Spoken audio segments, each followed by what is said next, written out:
Good afternoon and a very warm welcome to the black hole. ज़िंदगी में बहुत से चैलेंजेस होते हैं, लेकिन life doesn't come with any manual. जब मैनुअल नहीं है तो हमें कैसे पता चले कि हम कैसे ट्रबल शूट करें।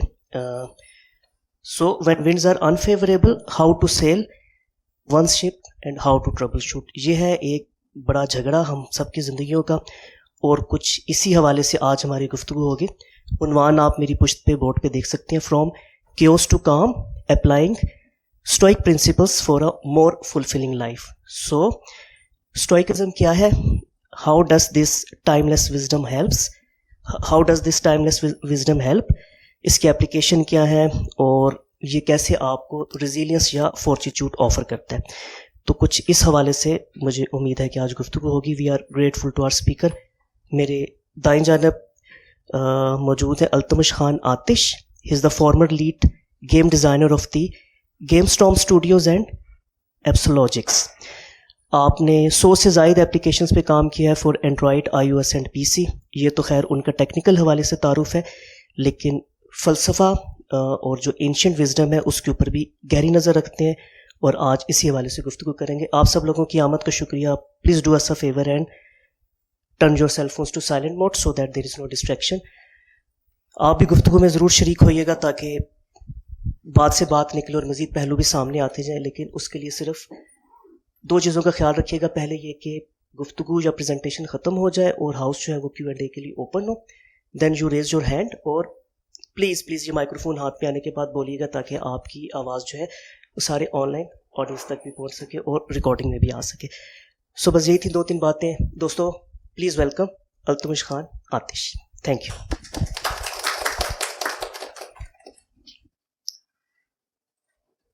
Hello, thank you everybody for coming, and today we'll talk about Stoicism and how you can use Stoicism in everyday life to make life less miserable.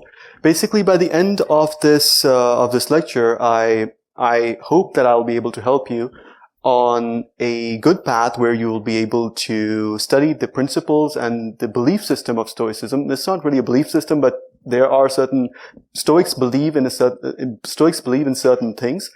And when you apply Stoic principles to everyday life, you will be able to make life less miserable. I'm not saying that I'm giving you a formula for happiness. I'm not saying that. What I'm going to explain is how Stoics made life less miserable, and also developed ways and exercises which a person can do to be happier and also more balanced. So we are going to talk about the principles today.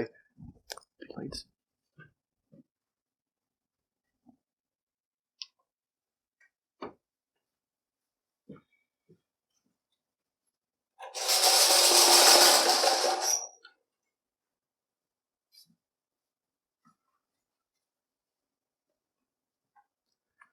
Alright, so let me talk about Stoicism first. Stoicism was started by Zeno. It was started years ago, thousands of years ago, in fact. And at that time, cynicism was very popular. And the problem with cynicism was that cynics believed that life's pleasures, pursuit of money, trying to find a good partner, and all of these things a person should just avoid altogether. And the only way to live the only virtuous way of living is to let go of everything that will give you pleasure, and only to live in poverty. And many people believe, जिसको हम उर्दू में कहते हैं कि फकीर की जिंदगी cynicism में basically सिखाई जाती थी. But Stoicism basically changed that. They basically included all the things that the Cynics did not include in their system. And the Stoics said that, yes, you can run after money as long as it doesn't affect your balance. That's what they basically said. You can try to go out and look for a good partner as long as you don't make it an obsession. Whereas the Cynics said that you should not at all look for a partner at all, and you should basically just live a life of a fakir, in other words. So Stoicism is basically a practical Hellenistic philosophy, and that means it was developed years ago. And over there, It is basically a set of virtue ethics that are conducive to happiness. So, Stoics believe that happiness comes from within, but many people say that, but they don't explain what does that mean. It means that you have power over your mind and not outside events. Realize this and you will find strength. That is what Marcus Aurelius said. Basically, you have power over your mind. Stoics believed that if you take a situation, whatever situation is in front of you, you can shape it the way you want as long as you're not too worried about the results. So, modern Stoics believe that you should treat bad things and good things the same way. Now, that is extremely difficult to do. If you are applying for a job and let's say you've applied for it, but you don't get it, that's not a good thing. But how can you make best use of it? That is what a Stoic will take a look at this. He'll say, congratulations, you did not get hired. That's what a Stoic will say. Now learn from it. What can you do? What is in your power? What can you do to change the outcome the next time, to get the outcome that you want? And they would treat good things and bad things the same way, which is remarkable, as people say, oh, we do not want to be hurt, or we want everything to go according to the way we want, but that doesn't happen. And Stoics actually believe that. They basically surrender themselves to nature, and they say that if you are looking to do something, you can fail, but failure is part of nature. That is how the grand scheme of things work. And you have to learn from that, and it should not stop you from progressing towards excellence. So a strong emphasis is placed on leading a virtuous life to achieve happiness. That's a typo. So a virtuous life does not mean that you should not harm anybody, or you should not basically be the more modern definition of being virtuous is just to be good. Whereas Stoics' point of view is you have to be excellent in whatever you do, and as a consequence, you will succeed. That is what basically the core principle of Stoicism is, that be excellent. And as a consequence of your excellence, you will end up doing great things, and you will make life better for yourself and for everybody else that's around you. That is basically one of the core principles. Most worldly things were considered by Stoics as indifference, which could be preferred or not preferred. So indifference are basically the things that cynicism did not include.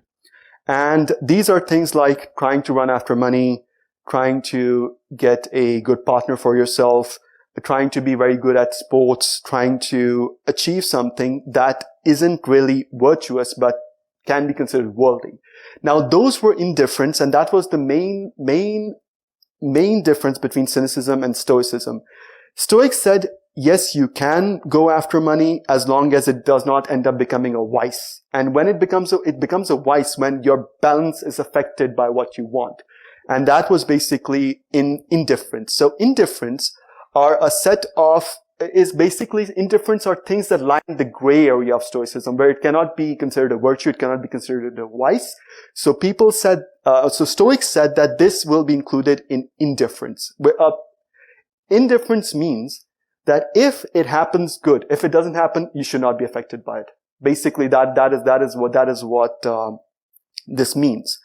And Stoics believe that virtue should be practiced regardless of the circumstances that the person is in. So most of the time people say, oh, I'll be good after this thing happens, or I'll be like this after this thing happens. The Stoics believe that all the time you should be virtuous, because if you are virtuous, you will be able to shape your life in a way in the long run which will benefit you and all those around you, and you will be able to think better and make better decisions. Which a person who is too worried about getting something and then shaping their life after they get it, they usually fail, because first of all, if you think that you will do something after you get something, then that is a wrong concept, because to get it, you first need to be in a position to get it. The Stoics believe that you should be in the position to get the thing that you want, and you can only do that if you have clear thoughts, a clear vision, and you are wise. Next slide, please.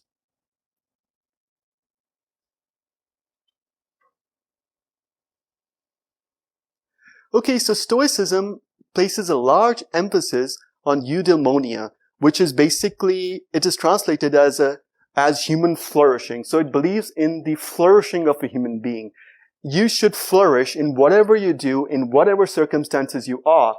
You should flourish. In fact, even there was a video essay which I watched where it was when a person is on, let's say, death row, or they are basically about to be executed by a tyrannical government.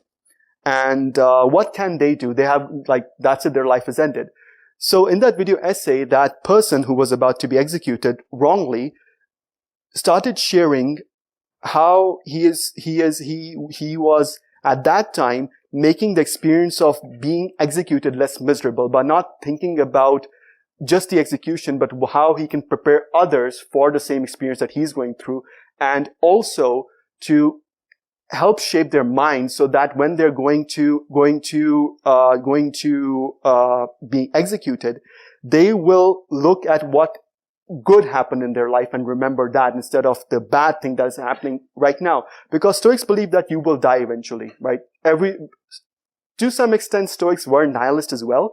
They were like, life is meaningless. It is true. And that is the reason why we are responsible for all the good that we can do. That is what Stoics believed. That you are supposed to do as much good as you can do and add meaning to this world, which is otherwise meaningless. And you should try to make life less miserable for yourself and others around you. I'm using less miserable a lot because it is actually, it's a keyword, and Stoics, as far as I can tell, Stoicism is all about this, how to make life less miserable. Okay, so a life is eudaimonic when it has exhausted its potential for excellence and measured up to the dignity appropriate to a human being. This is self-explanatory. Basically, you will never achieve excellence, but you can definitely shape your life so you will try to be as excellent as possible, and you will find, as soon as you start pursuing something that you find meaningful, you will eventually everything in life will become beautiful for you, because you know that when you're waking up in the morning, this thing that I'm about to do, it has some meaning. It'll probably make my life better, make the life of my family better. And instead of saying, okay, if you want more money, instead of looking at which company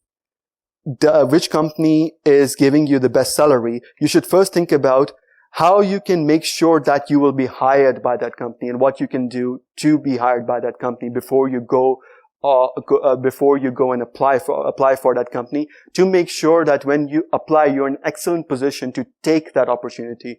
So this is basically something that Stoicism teaches. Aristotle describes it as the activity of the soul in accordance with virtue. So Aristotle was actually one of the oddballs in the Stoicism world, where he basically said that activity of the soul in accordance with virtue. Although this is kind of a Stoic principle, later on in his other writings, he kind of differed, but I won't like to speak about this, as I'll be talking about imbalance in a while.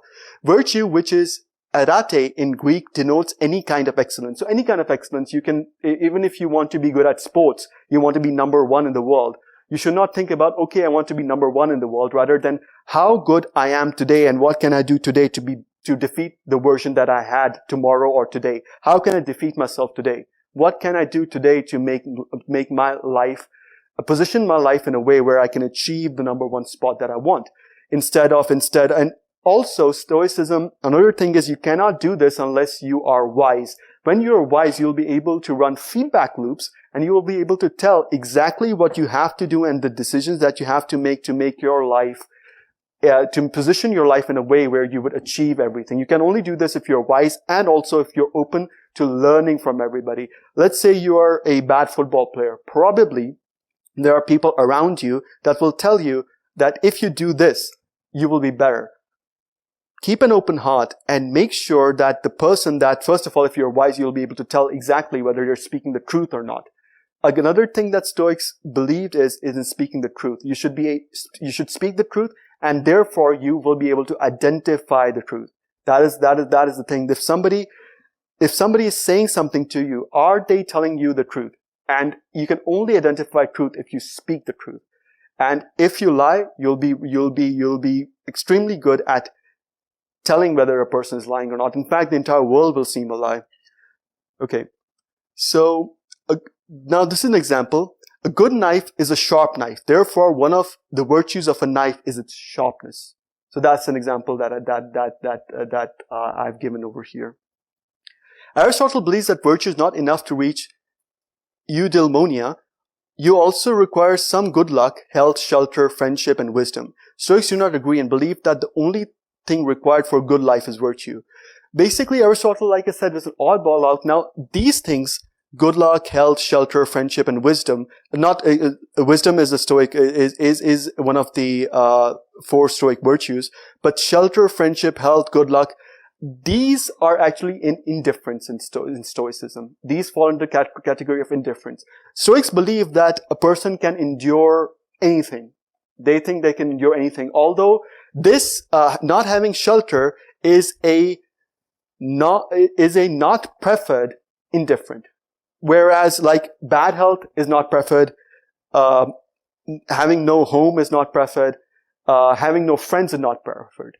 And then there are things that are preferred as having a lot of money, having a lot of friends, having big cars, having quite a few homes. These are the preferred indifference. But Stoics believe that these things, you should be indifferent. If you get them, fine. If you don't think about them too much, because in the end, if you're doing everything the best that you can, you're still not getting them. You're not getting them. If you think about that again and again, you're giving that thought your energy, and you're just wasting your time. Instead, just gather whatever you can within yourself and see what you can achieve. Next slide, please. So I would like to talk about anxiety. Now, I'll be talking about general anxiety. I'm not a doctor. I cannot speak about the anxieties that are caused when a person is ill, because according to John Peterson, if you have anxiety or depression, you might be ill and you don't know about it.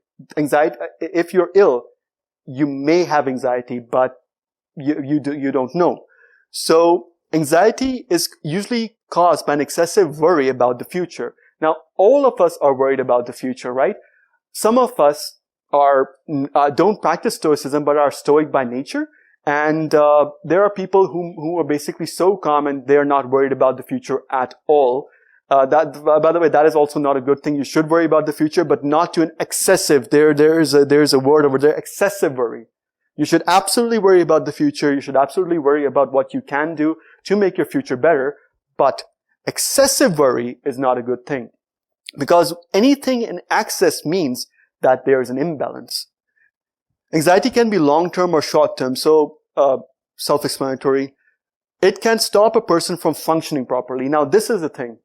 Anything, any obsession, anything in excess, anything that takes up a lot of your energy and stops you from progressing is basically also stopping you from functioning properly. Your function should be, according to the Stoics, to do what you can today to make yourself and those around you better.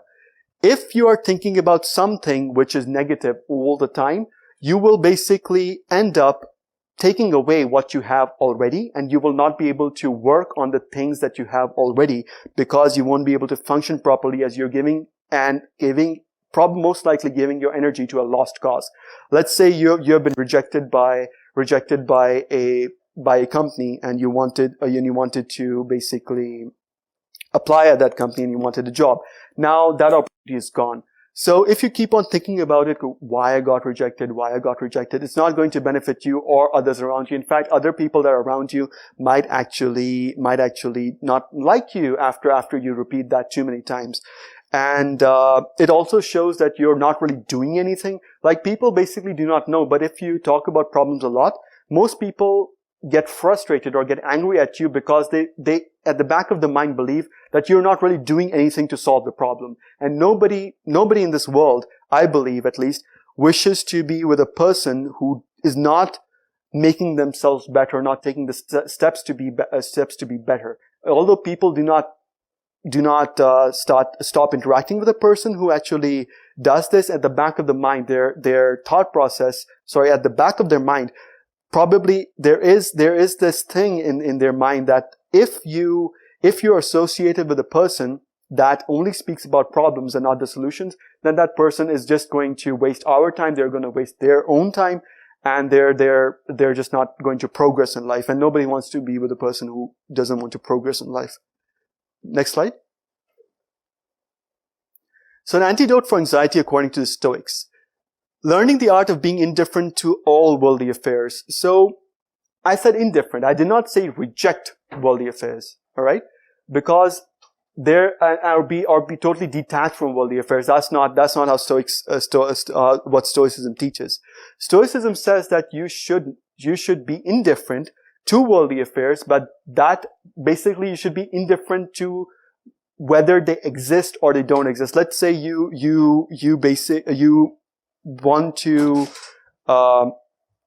want to basically find a partner, but you can't find a partner, right? So you should be indifferent to that.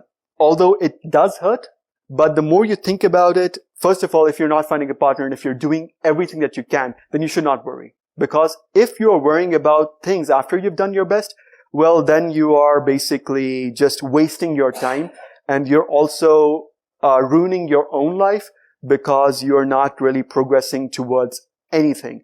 Instead of that, you can take a look at, okay, so what can I do today which will probably make me more attractive? Probably it would make me better at attracting someone, or probably I should get a better job. That is something that people get attracted to. We don't know. But the thing is that if you think about it too much, the things that are worldly, and you're doing your best, then the problem is that what you have in your arsenal today, you won't be able to use it. That is the problem. Develop the belief that yeah, so this is basically there's a typo over there, but what I will say over here is, Epictetus once said, Antius and Melititus can kill me but not harm me. And that is basically Epictetus said this. So Epictetus basically meant that even if somebody kills me, they haven't harmed me. That was his mindset. Although it is very difficult to understand how can a person who's killing you not harming you. But that was his mindset, that even if they kill me, I won't be harmed. Okay, Marcus Aurelius once said, how can that which does not make a man worse make the life of a man worse? So, if you take a good look at yourself today, most of you are doing okay. Most of you are. The problem is that you don't ask yourself this. Like, if, let's say, this thing is added to your life, you will be better. But if it's not added to your life, you're not any worse, are you? Like, you're still going. So why are you letting something that's not even in your life affect you? That is basically, that is one of the principles, that you should not, something that will be added at a later date, which may make your life beautiful, you're making yourself feel worse about that thing because you don't have it. So that's one of the principles. Next slide, please. So these are some quotes. There are two things a person should never be angry at: what they can help and what they cannot. So this is by Plato. And this is exactly what I said. If you are doing what you can today, doing the best that you can today, you should not worry about the results. You should only worry about the results in this sense, that if the result is negative, what can I do to make sure it doesn't happen again? Or if I try this again, I would like to see improvement, and I would like to see just how good I can be when I try this again. You have power over your mind, not outside events. Realize this and you will find strength. This is what Marcus Aurelius said. And Stoics believe that you have complete power over your mind, and that is something that you control. Now, people say that you cannot control your mind. That's not actually true. You can control your mind. However, I do also believe, like Aristotle, that you do need kind of a support system where you're basically you need to have a support system and people that give you strength. But if you do not have friends, then you have to develop your own little bubble where you can basically develop methods to control your mind and be indifferent to those things that can affect you negatively, and make sure that you understand this concept that your mind is really in your control. The outside circumstances, all of them you can basically reject at any time you wish. But you have to develop that mindset. It can only happen over the years. Next slide, please. So the concept of amor fati, to battle anxiety, it means loving your fate. So this is a very important concept. If you lose, just think that was your fate. You cannot do anything about it. And that's it, just accept it. Although this is not true, Stoics do not believe that everything is ruled by fate. They don't believe that. But it's a nice mindset to have. In order to change your mindset, you have to kind of manipulate your own mind, and you have to do that. So if you say, if you'll start loving your fate, at least when something happens which you do not like, you will just blame it on fate, and that is one way of tricking your mind into not feeling very miserable. Do not be dragged by fate, but be led by it.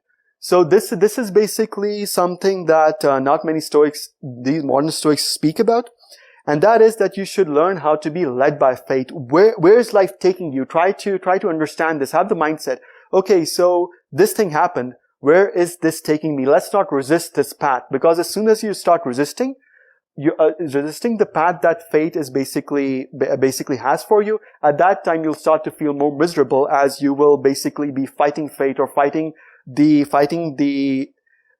nature, or the path that nature has created for you. So develop the capacity to use the obstacles that are in front of you to grow and achieve excellence.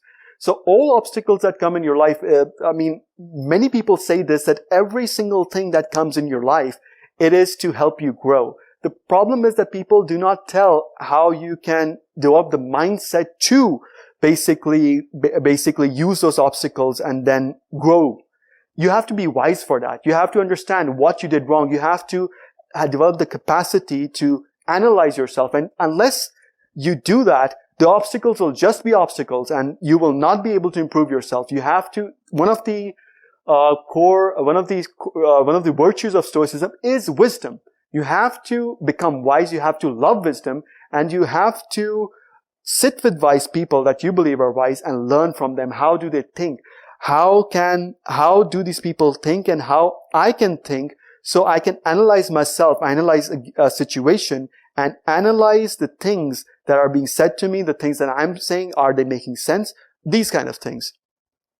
You can only work with whatever weapons the present has provided you. So I already spoke about this. Everybody has weapons, not literally, but everybody has weapons. And you have to know how you can use what is given to you and just roll with them. Next slide, please. Okay.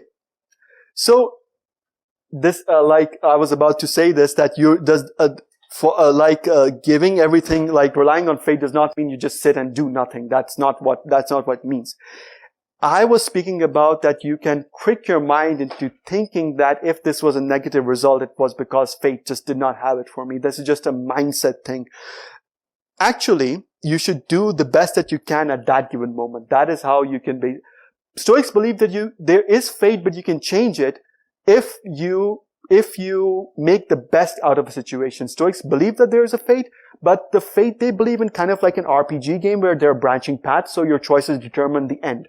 It's kind of like a video game where you have a tree and there are different branches, different endings, and your decisions and your excellence determines at the ending of your life, basically. That is the kind of fate that Stoics believed in. But once you have made the decision, once you are dragged once fate starts dragging you, nothing can stop it, because that's it. Next slide, please. So the principle of mastering the moment.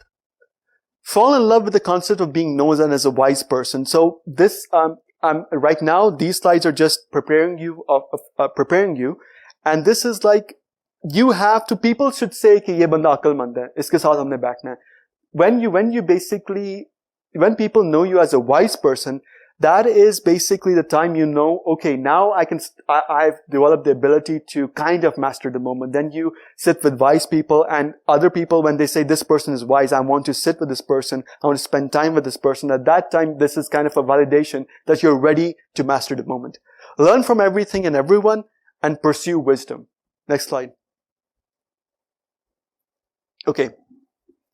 So this is a modern concept. The ancient Stoics did not know about this, but through wisdom, you can develop the ability to run feedback loops. And you can, if you're wise, you will be able to tell, okay, if I do this, the outcome of this would be this.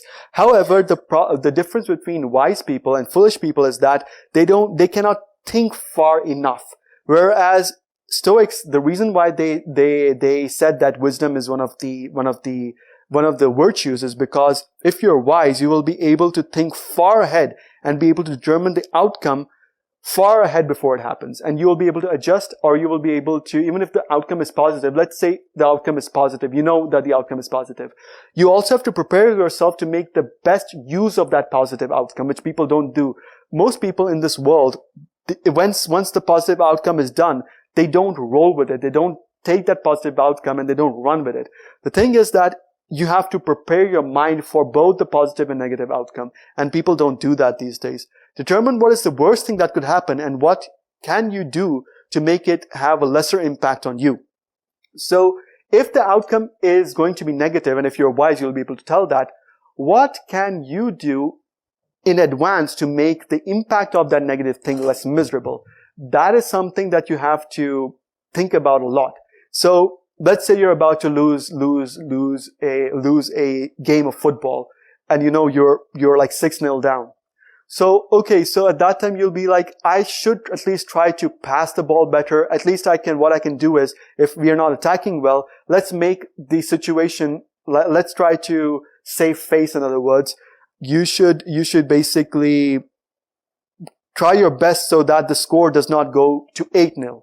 That is basically how a Stoic would think. So if the score is 6-0, what can you do right now to make sure that's not 8-0? So, stuff like that. Is what you're fearing really as bad as you think it is? Keep your heart open to the possibility that things might not harm you as badly as you think they might. So, Seneca once said, we suffer more often in imagination than in reality. And there's a reason for that. Sometimes the things that you think are bad are actually not as bad as you think they are. Like people think that, oh, if I lose the job, if I lose my job, how will I survive? Trust me, most people that have lost their job, 6 months down the road, they're still making life work. Although it is not very good, they're still making it work somehow. So it's not, things seem bad, but they're not as bad as some people think they are. Okay. So the 4 Stoic virtues to keep in mind: moderation, temperance, and this is especially useful for young people. Moderation and temperance, justice, wisdom, and courage. I would like to speak about moderation first. Again, balance. You should do everything that you want, but in moderation. You should never make anything an obsession, anything at all. Justice, which means you should be just to yourself and to others. Once you're just to yourself, once you stop being unfair to yourself, you can be fair to others as well. And one of the unfairness that you can do to yourself is waste your time by having friends that are wasting your time. That is a big injustice to yourself. Do not have friends who will waste your time and do not help you progress in life, and you can help them. If you do not help them progress in life, then you're wasting their time as well. So wisdom, everybody knows Aqlmandi, pursue that. Courage, the courage to make decisions, the courage to basically make a decision and see what the outcome will be. Sometimes in life, you just have to do things to see what will happen. You don't really have a choice. You think you do, but sometimes you just have to have the courage to take a decision, either yes or no, and see what happens. You have to have the courage to do that. Okay, the 4 Stoic vices to keep in mind: injustice, which means you're wasting your time, wasting everybody else's time. You're not helping anyone. Nobody's helping you. And, it's just a total mess. Injustice. You have to understand that if you do not have a just mindset, you will not be able to tell exactly what you require to get things done. Covetous, which is basically the thing that you do not have the power to make decisions. Intemperance, which means if let's say you like a video game. Now, I see a person just playing video games from as soon as they wake up until midnight, and that shows intemperance. And foolishness, basically the opposite of Aqlmandi. So foolishness is basically doing things and saying things which can harm other people, in my opinion. Next slide. So Stoic indifference is the gray area that lies between virtue and vices, which is which is like eating food. It is important for life, obviously, but making eating food an obsession, like being a massive foodie and you're just obsessed about food, that's not a good thing. Running after money, running after love, all of these things are indifference in the Stoic world. This can be the pursuit of worldly pleasures or an over-reliance on the worldly pleasures. An over-reliance of worldly pleasures will then become a vice, as it can upset the balance of your soul.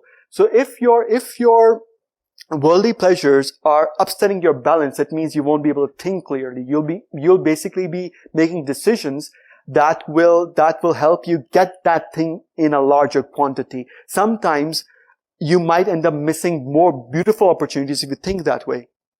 If you're wise, you will be able to make better decisions on how to tackle Stoic indifference. So if you're wise, you will be able to tell exactly, okay, so I've reached this point. I should stop right now because now it's starting to become an obsession. So you should be able to identify, or you should have friends, wise friends that can identify, hey, listen, you should stop doing this because I think that now this is becoming an obsession, and that's not a good thing.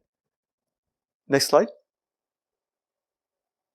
Okay, so coming back to the core, chaos to calm, the core. According to Zeno, all things are part of one single system, which is called nature. The individual life is good when it is in harmony with nature. So nature is basically, people interpret it in different ways. Nature is just the system of things. As long as you don't acknowledge the system of things, and as long as you don't surrender yourself to the system of things, you will not really achieve happiness, as there is a method to everything. And basically, in this single system, you should know what weapons you have and how you can use them to make yourself more excellent every single day. Chaos is usually defined as a state of disorder, which in the Stoics' point of view is doing things which might be against nature, so vices. Anything that is against nature, which is the pursuit of something which isn't in your control. Like you can acquire new skills which are in your control, and if you have the money for that, sometimes you don't even need money for skills. Like these days on YouTube, all you need is a phone. But there are certain places that are accessible, libraries, they're accessible. So if you improve your skills, that's fine. If you are trying to improve your skills to an extent that you are forgetting to sleep, you're forgetting to relax, you're forgetting to spend time with nature, you don't spend time with your family members, then it becomes a vice. Even a positive thing becomes a vice, but because you're ruining your life, ruining your health, and those that care about you, you're also basically ruining their life. Next slide, please. Disorder causes one to feel miserable. So most people that are miserable in this world, you might have seen that their life is not in order. Their life is not in order. They don't do things in a sequence. They're just like, if you take them in one direction, they're going to go in that direction immediately. They have no order, they have no discipline. So keeping your life in order is one thing that you can do to avoid chaos, because order is actually the opposite of chaos. And most people in the world that are miserable, they're also very disorderly. There are very few people in the world who are orderly and are still miserable. You'll find that the people who are disorderly are more miserable than the people that are orderly, even if they have some personal issues going on. Chaos may cause a person to make bad decisions, as it affects thinking ability, and a person may not be able to think logically. So if your life is in disorder, so your thoughts will be as well. Because in order to fight disorder, you basically need some things in order. And if everything is in disorder, you will not be able to put things in order and then take them in a sequence. That is the thing that person needs to understand. When things are in disorder, in order to access something which is basically in that disorder, you have to order those particular things. But the fact is, by that time, your life is usually so disorganized and and your life is so chaotic that in that chaos, you cannot find order at all. You cannot be partially orderly and partially chaotic. Either you're orderly or you're chaotic, one of those two things. Chaos is always a construct of the mind in the grand scheme of things. So most of the time, all of us are in order. It's just that our mind is disorderly. We don't think clearly. We don't think in an orderly fashion about things.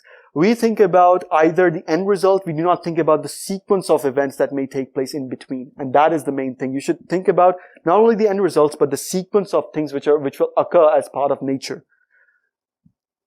Use the definition of chaos to determine what can be in order today. So if you believe that you're looking for a job, you're looking for a new job, and the end result is that you know that you want to apply to this job and get that job. But what is the sequence of events that will get you there? What can you improve in those events, during those events, which will make your life more orderly? Next slide, please. Okay, so Stoics believe that nature, according to nature, everything changes. Everything finishes, new things come, those things go. So everything changes. You will not be the same that you are tomorrow. Tomorrow you'll be a different person. Some of your cells will die. New cells will be born. Things like that. So nature is all about change. The thing is that you have to put your life in an order so that change will be a little more predictable. You'll be able to adapt to changes and the changes will be more predictable. If things are changing, you should basically, there is no better way to say, be ready to go with the flow, which people usually use a lot these days. To avoid chaos, one must fully surrender themselves to the power of nature and accept that nature can be cruel at times from a human point of view. Now, I do not believe there's any cruelty in nature. It's just the system of things. Like, people say that nature is cruel. Yes, from a human point of view, it is. But from nature's point of view, it's not. Everything is fair. Like Sun Tzu once said that if life is fair, if life is unfair for everybody. So similarly, like that's what I believe. That if nature is only cruel because we think from a human point of view, according to nature is fine. I mean, that's okay. It seems cruel, but it's not. And you have to surrender yourself to this thing, that you have to surrender yourself to nature, and you have to take everything that is happening in your life as a good thing, as a good outcome, and that's how you roll with nature. Nature is in order, even if it seems cruel. A person that does not accept this is one that has a chaotic life, and one who believes they are in control of their life is foolish. Everyone has control over their thoughts, opinions, and reactions. Now, in reality, you do not have control over your life. None of us do. You have no idea when a natural disaster would come and you would die right there. You have no idea when anything like that can happen. You actually do not have control over your life, but you do have control over your mind, things that you possess, which are your opinion, your reactions, and your actions, basically. These are the things that are in your control, as you can choose to react a certain way when somebody says something to you. That is in your control. But your life itself is not really in your control. People who say that are basically do not know this. Your life is really not in control. It can end any time. Any mishap can happen. And most of the time, when we say our lives are in our control, it is basically, most people say that you're financially free. Financial freedom is financial freedom. It does not mean that your life is in control. Like, you cannot tell, science isn't advanced enough to tell whether one of your cells is going to turn cancerous in these many years. So you don't really know that. Okay, I think that this is the last slide. So these are two quotes that hopefully will help you on your path to Stoicism. And that is, do not be perturbed, for all things are according to the nature of the universal, and in a little time thou will be nobody and nowhere. Which basically is what Marcus Aurelius said. So you should not be perturbed. Quite soon life will end. Just take it easy, relax.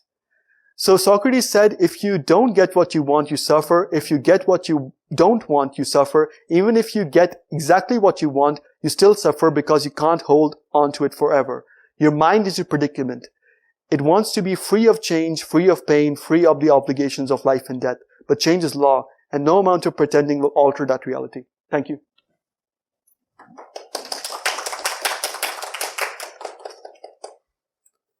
All right, so we are at the Q&A section. So if you have any questions, please let me know.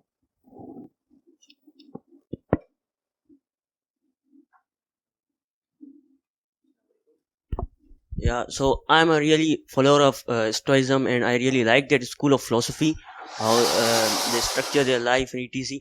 The thing, I follow it, and there is this one story of Marcus Aurelius where he says that he doesn't want to get out of his bed, but then he thinks to himself, then he tells himself that you have to get up to do the work of a man.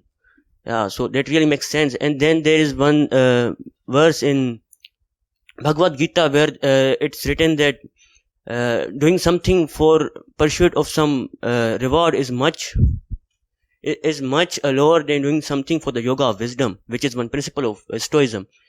Yeah. So, and the question which arises in my mind is that there is one principle where in Stoicism, one problem in Stoicism, where they tell you to not hope for your future, in some sense. In this book, a meditation by Marcus Aurelius, where he says that if your child is ill, you shouldn't hope for your child to become better, but you should think that you shouldn't worry about that thing. Yeah, so that's the problem I feel that Stoicism has. Basically, the reason why Stoics say that is because they have to change the mindset of a person. They have to change the mindset. Now, that's the problem with Stoicism, as far as I can tell, is that people do not take a look at the entire picture. When he said, do not hope for your child to get better, he's actually correct. He is because I think Seneca said, cease to hope and you will cease to fear. Seneca was not a stoic philosopher. He was a hedonist, and he said that the only goal for your life should be that you should pursue pleasure. Seneca? Yeah, Seneca. Okay. Fine. Yeah, that's what I've heard. But what I believe is that when you say hope, you should not hope for your child to get better. It was basically a stern method of telling the person to change your mindset. Because hope sometimes, what it does, it causes you to think for a particular result. And when you think of a particular result, sometimes you lose focus on what you can do today to get that result. I spoke about this in the lecture, that if you think about the result too much, you will be distracted from what you can do today to achieve it. So Stoicism, in the entire philosophy, you have to take a look at the entire philosophy, where this is what they actually mean. So we shouldn't hope for our child to get better. we should hope for, when you say hope for the child to get better, people are looking at the end result, right? Yeah, okay. I wish my child can get better. How does that sound? I mean, you are wishing for, means you are praying for your child. I mean, you are always worrying for your child, so isn't that? I wish. That means I'm saying that I wish my child to get better because I want to see him better. When I say I hope, what does that mean? Yeah. I'm still conveying to you that I wish my child gets better. I've conveyed it. But I have to convey it a different way. I'm saying I wish my child gets better. When I say I hope my child gets better, I'm actually looking at the end result. Because the result could be that my child dies. I can't do anything about it. When you hope, that means that your hope can be run over by a truck. Yeah, expectation. Yeah. Any other question, please? Because this lecture, really, Stoicism is basically about interaction, and we have to interact with each other so you can learn. Okay, so I like to add a point. First of all, I really enjoyed the lecture. Thank you. As I'm a statistician, right? So I think in numbers. For example, if we have for country's success, we have these sustainable development goals. Or we know that no country is achieving it to 100%. We have the yardstick.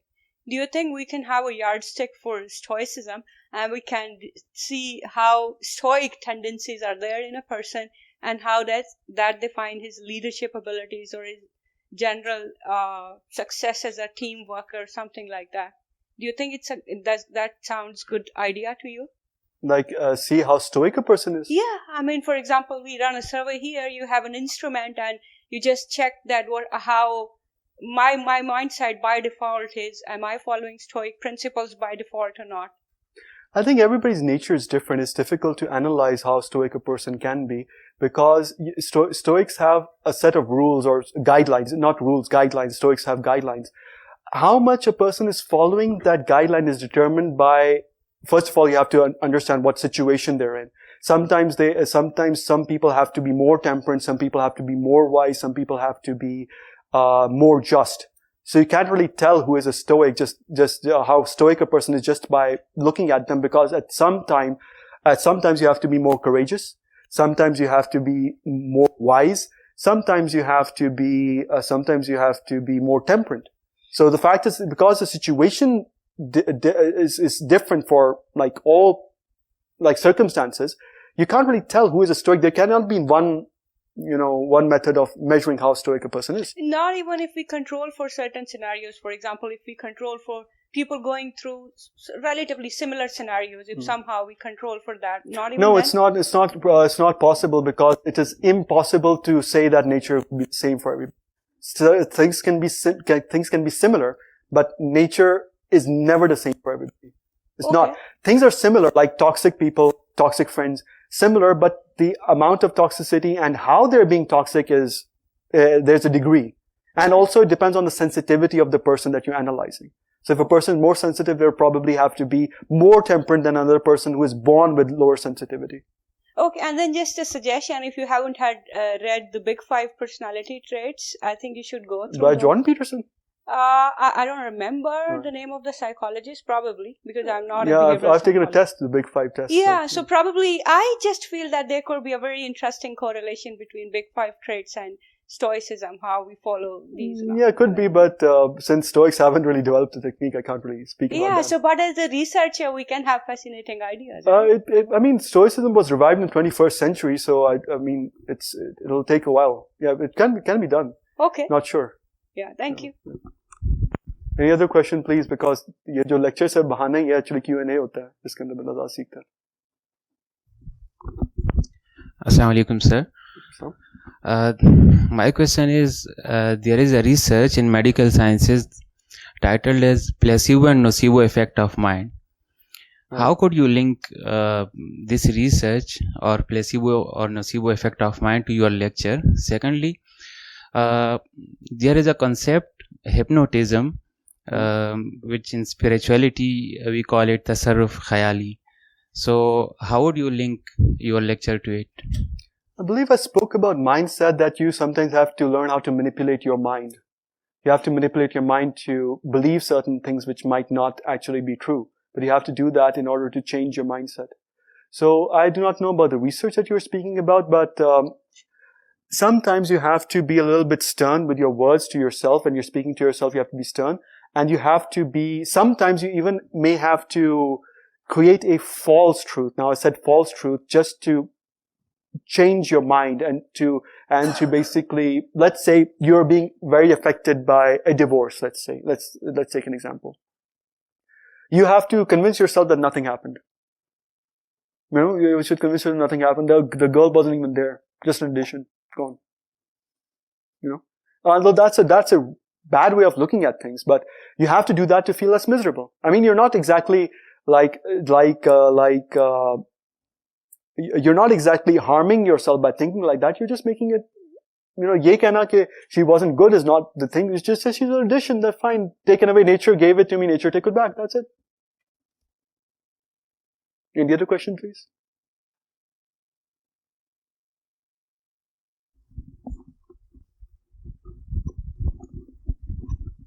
आपने mindset की बात की है.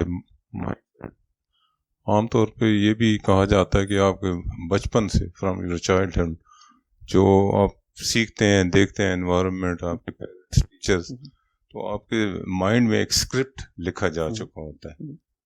आप कुछ भी कर लें, आपने वो स्क्रिप्ट ही फॉलो करना होता है. ठीक है. इस चीज में जब आपने इंटेलेक्चुअली तो आप चीज़ों को समझ जाते हैं कि आपको यूं करना चाहिए, विजडम क्या चीज़ है, वर्च्यू क्या चीज़ है, ये.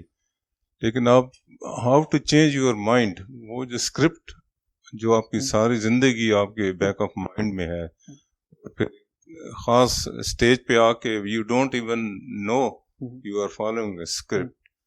تو اس چیز کو آپ کیسے اس سے نکلتے ہیں؟ well, اس کی بات یہ ہے کہ آپ کو نا ایکچولی جو مجھے پتا ہے کہ ایک چیز ہے جو کہ انسان کا مائنڈ سیٹ چینج کر سکتی ہے اور اسکرپٹ کو ختم کر سکتی ہے، وہ ہے اگر آپ کو کوئی ایسا بندہ ملے یا کوئی ایسا انسان ملے جو کہ آپ کو انسپائر کرے.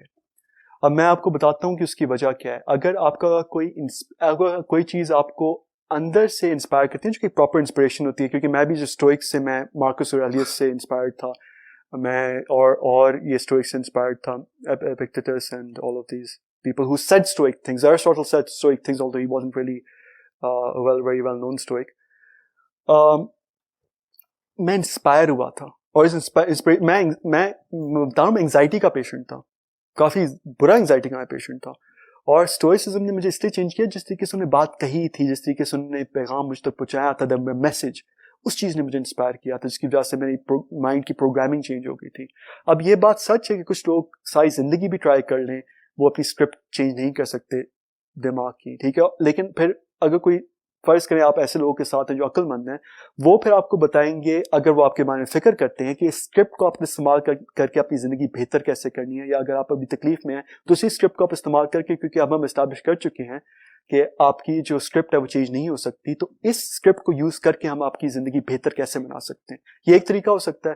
دوسرا طریقہ یہ ہو سکتا ہے کہ آپ کو if luck is on your side, you will find somebody who truly inspires you, who makes your life more beautiful, and that your life will change. When you find somebody who adds beauty in your life basically changes, and you want that to change. جب آپ کا ہوتا ہے نا ایک point آتا ہے where you want that thing to happen, تب آپ کی اسکرپٹ چینج ہوتی ہے. ایٹ لیسٹ میری تو اس طریقے سے چینج ہوتی ہے. I'm very different after I یہ ایسے بعض اوقات ایسے مومنٹ آتے ہیں کہ آپ اپنے آپ کو سیپریٹ کر کے اپنے آپ کو دیکھ لیتے ہیں. That's the moment کہ outside perspective چینج ہو جاتے ہیں. میں سمجھتا ہوں کہ جب تک انسان، میرے پاس سپورٹ سسٹم ریسنٹلی ہو گیا تھا کہ کچھ میرے دوست تھے جو کہ مجھے انسپائر کرتے تھے. they're ordinary people but they're my heroes, right?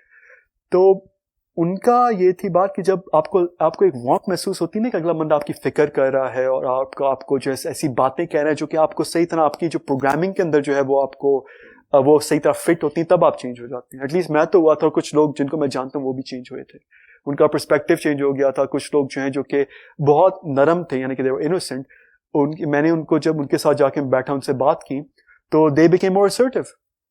Like ان کے اندر مسئلہ یہ تھا they were not assertive at all، اور اگر آپ assertive نہیں ہوں گے تو you'll just get run over by everybody. تو I mean people change. ایسے لوگ جو کہ آپ کہہ کے بات کرتے تھے they couldn't assert at all، ان کو جو ہے پھر آہستہ آہستہ جب assertiveness ٹریننگ دی تھی تو ان کو اگر کوئی ان سے بدتمیزی کرے تو آگے سے بدتمیزی کر دیتے تھے. اور یہ ضروری ہے سروائیو کرنے کے لیے. اسٹوئکس اور سینیسزم میں فرق ہی ایکچولی یہ ہے نا کہ اسٹوئکس سمجھتے ہیں کہ زندگی دنیا میں بھی رہنا ہے، بس اس کو obsession نہ بنا لے بندہ کہ دنیا کے جو ورلڈلی پلیزرز ہیں ان کے پیچھے بھاگتے ہی رہنا ہے.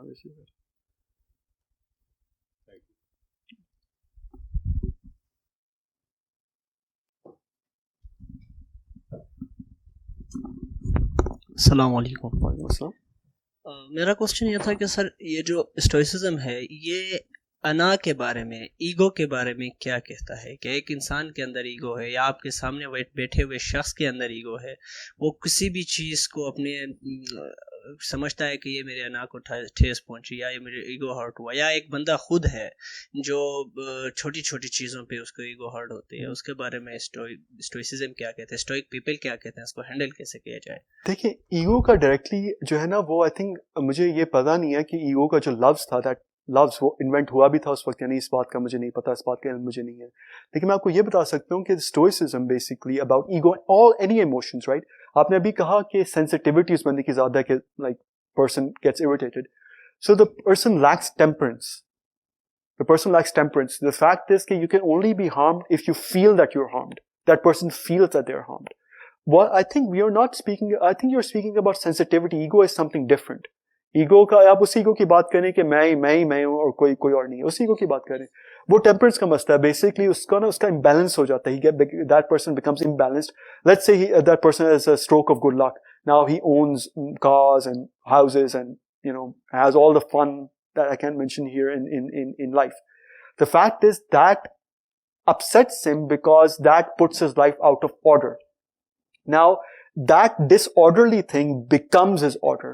And that becomes a sequence of events को बार बार उसको repeat करता है और resistance होती है क्योंकि इंसान के अंदर resistance होती है for change. तो when जब वो usually जो ego होता है जिन लोगों का उनको एक चीज maintain करनी होती है they are one way and they want to be that way so they assert or they basically resist anything that can basically change their the way things are for them. That is what I believe. कि अगर जो इंसान ego इसकी बहुत ज्यादा होती है इसको फर्ज करें कि he is used to being praised by everybody and suddenly somebody that group is praising somebody else. अब उसका मसला ये होता है कि उसके लिए चेंज है तो वो चेंज को रेजिस्ट कर रहा होता है basically. He's resisting the change. He's basically upset at the fact that the familiar thing is no longer there. ये प्रॉब्लम होती है. और उसकी जो बात है मैं पहले से बता दिया था टेम्परेंस की बेसिकली बात है, टेम्परेंस और मॉडरेशन की. तो ये बात. Does that answer your question or you? That answers your question? All right. Okay.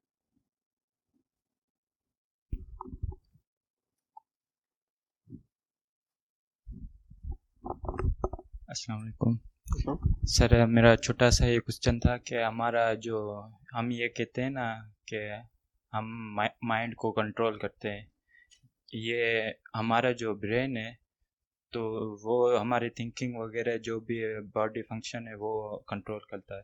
तो ऐसा क्या होता है या ये पॉइंट ऑफ व्यू गलत है या ऐसा कुछ है जो हमारे माइंड को कंट्रोल करता है? किसी इसको सवाल किसी और तरीके से पूछ सकते हैं. ठीक है, समझ रहे. ये हमारा एक पॉइंट ऑफ व्यू होता है ना कि हम माइंड को कंट्रोल करते हैं. हाँ. ये पॉइंट ऑफ व्यू सही है या गलत है कि वैसे तो हमारा ब्रेन सारे फंक्शन थिंकिंग वगैरह को कंट्रोल करता है? अच्छा, ये पॉइंट ऑफ व्यू सही है कि we do control our minds. Basically Stoics when they say mind they say thoughts. That's what they actually mean कि वो थॉट्स को जो है वो आपकी कंट्रोल में होते हैं. That is true. यानी कि अगर आप जो है कि कोई there something happens in your life which you don't like, right? You think about it a lot. What if I say you can stop thinking about it?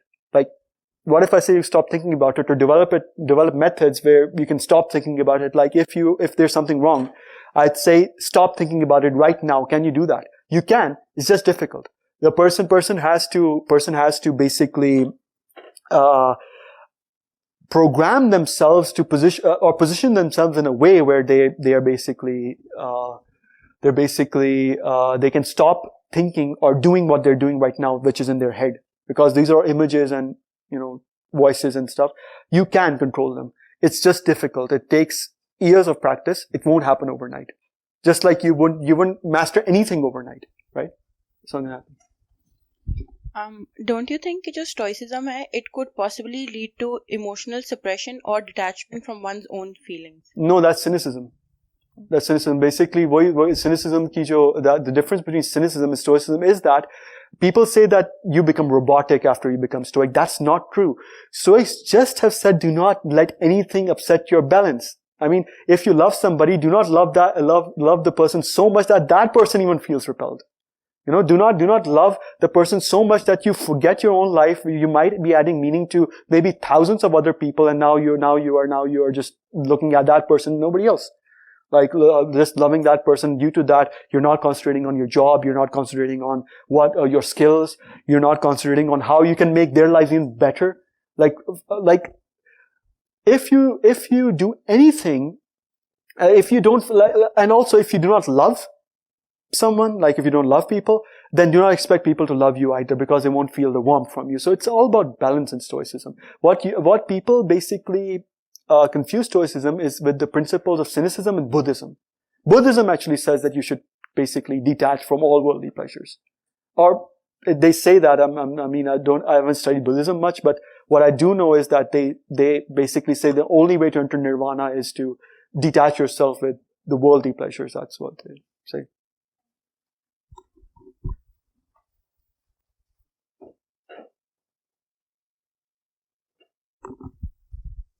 Can you still be stoic while being a perfectionist at the same time? As long as the perfectionism doesn't become your obsession. Okay.